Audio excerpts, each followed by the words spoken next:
Halo, Assalamualaikum warahmatullahi wabarakatuh. Pada kesempatan kali ini saya akan memberikan pembahasan terkait LKS Bahasa Indonesia kelas 11 di halaman 56. Karena waktu itu kita belum sempat membahasnya ya, maka akan saya buat pembahasan di sini. Silahkan disimak, kuncinya sudah saya kirimkan pula ke grup, silahkan bisa dicek juga. Ya, silahkan disimak pembahasannya ya. Yang pertama, untuk mengerjakan soal bahasa Indonesia, terlebih dulu silahkan kalian membaca soalnya sebelum membaca bacaannya. Seperti itu ya, itu trik pertama. Nomor 1, gagasan utama dari paragraf di atas adalah, untuk mencari gagasan utama silahkan kalian bisa cari di kalimat pertama.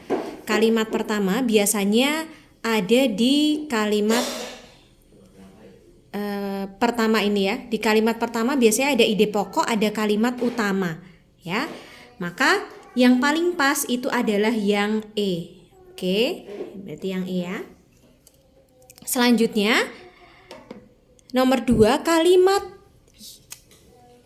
tidak efektif dalam pernyataan tersebut terdapat dalam nomor.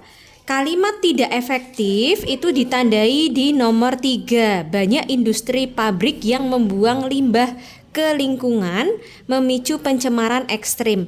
Mengapa? Karena di kalimat sebelumnya dan kalimat setelahnya ini membicarakan terkait dengan polusi, kemudian pencemaran.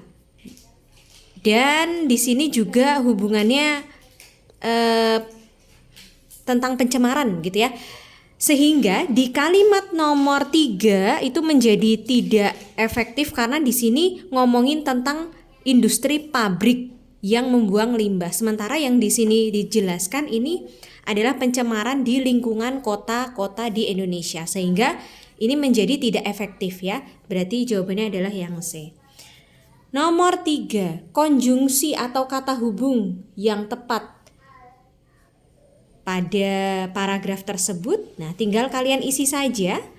Yang sesuai adalah yang A, sehingga dan bahwa. Nah, ini harus kalian sambung-sambungkan dengan kalimat sebelum dan sesudahnya ya. Nomor 4, simpulan dari paragraf tersebut adalah, untuk mencari simpulan silakan kalian membaca terlebih dahulu teksnya. Setelah itu baru kalian ambil inti utama dalam teks. Berarti simpulan yang tepat adalah yang A. Ya. Selanjutnya, kalimat definisi Oke. Kalimat definisi pada paragraf tersebut adalah, kalimat definisi biasanya ditandai dengan kata merupakan, ialah, adalah, yakni, begitu ya. Maka yang paling tepat di antara A, B, dan C serta D, E adalah yang A. Di sini ada kata merupakan. Berarti itu tandanya adalah kalimat definisi ya. Definisi itu pengertian ya. Kita paham semua itu. Selanjutnya nomor 6. Pernyataan yang sesuai dengan paragraf tersebut. Nah, berarti paragraf yang sebelumnya ini tadi ya tentang nasi jagung. Tentang nasi jagung atau merupakan salah satu makanan pokok di Indonesia ya. Berarti pernyataan yang sesuai dengan paragraf itu adalah pernyataan yang harus kalian baca dan harus kalian sambung-sambungkan. Mana sih yang paling sesuai? Nah, yang paling sesuai adalah yang A, seperti itu. Nomor 7, pola pengembangan paragraf tersebut. Pola pengembangan paragraf terdiri dari induktif dan deduktif. Kalau deduktif dimulai dari ya, hal yang bersifat umum ke hal yang bersifat khusus. Sedangkan kalau induktif itu kata jembatan keledainya adalah iku. Diawali dari hal yang bersifat khusus ke umum. Nah, untuk itu ya, yang paling tepat itu adalah yang deduktif. Deduktif ini biasanya kalimat utamanya di depan, sedangkan induktif kalimat utamanya adalah di belakang. Ya, karena kalimat utama itu bersifat umum, jadi di depan. Berarti di sini kalimat utamanya di mana? Ya, di depan. Berarti pola pengembangannya adalah deduktif. Nomor 8, pernyataan perbandingan dalam paragraf tersebut terdapat dalam kalimat nomor perbandingan jelas kalimat nomor 2 ya, karena ada kata hubung daripada. Nah, ada kata hubung daripada.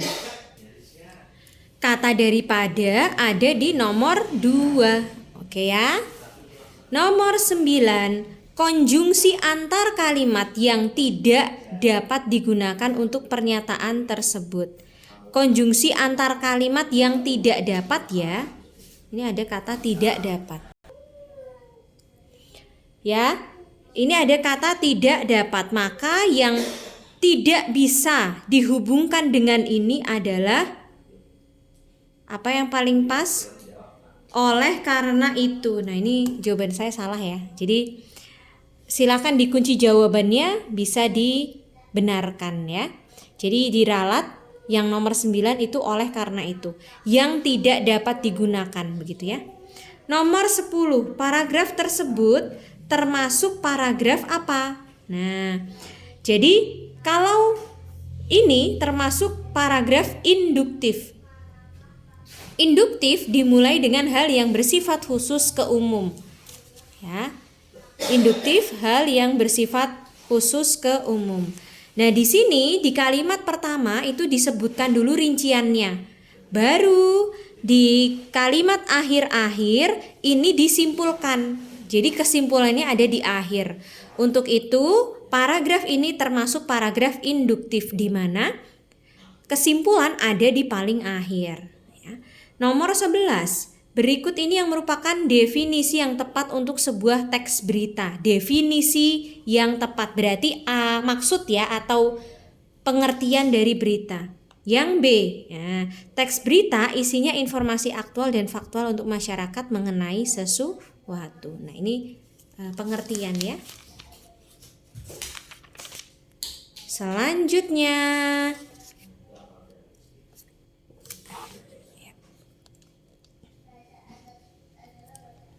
informasi tambahan yang kurang penting ya, informasi tambahan yang kurang penting ya. Dalam sebuah teks berita diletakkan pada bagian ekor. Mengapa ekor? Karena hal-hal yang penting itu biasanya ada di bagian kepala berita ya, atau di badan serta tubuh berita, seperti itu. Ya. Jadi 13, informasi yang tidak dapat digali. Nah, silakan bisa kalian baca terlebih dahulu. Pertanyaan atau kalimat tanya mana yang kira-kira tidak masuk di dalam teks ini. Nah, ternyata di dalam teks ini memuat semuanya. Apa, di mana, siapa, mengapa, dan kapan. Seperti itu ya. Jadi dapat digali semua dari pertanyaan-pertanyaan ini. Berarti yang nomor 13 bonus. 14, berdasarkan strukturnya teks tersebut termasuk dalam. Nah, ini kan sudah masuk pada bagian akhir. Untuk itu, ini termasuk pada ekor berita. Ini merupakan bagian akhir. Mengapa? Karena di sini hubungannya dengan pendapat, ya. Hubungannya dengan pendapat. Maka masuk pada ekor berita saja. Nomor 15, makna kata rutinitas seremonial dan edukasi. Jelas ya, artinya kegiatan sehari-hari dan pendidikan. Selanjutnya, kata konfrontasi pada teks cerita sejarah memiliki makna. Nah, konfrontasi itu bisa bermakna banyak gitu ya, di antaranya adalah hadap-hadapan, menentang musuh dan lain sebagainya. Ya, jadi yang paling pas ini adalah yang permusuhan.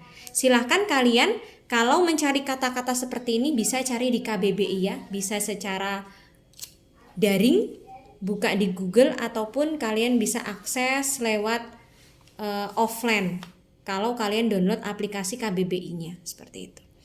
Selanjutnya adalah nilai yang terkandung dalam teks cerita sejarah tersebut, ya. Berarti kalian baca dulu ini, teks ini, baru kalian simpulkan ke sini. Jadi nilai yang terkandung dalam cerita sejarah adalah yang nilai sosial. Nilai sosial hubungannya dengan saling membantu, ya. Saling membantu antar manusia.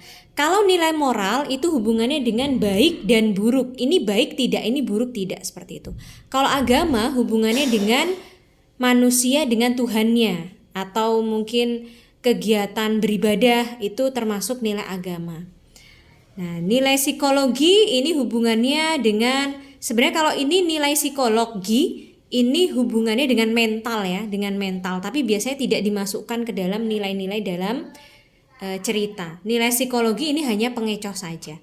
Kemudian ada nilai pendidikan. Nilai pendidikan jelas, ya, pembelajaran, ada pembelajaran di dalamnya. Selanjutnya nomor 18, interpretasi. Interpretasi itu pemaknaan atau pandangan kalian atau pendapat kalian, ya, terkait dengan isi cerita sejarah ini tentang apa, ya.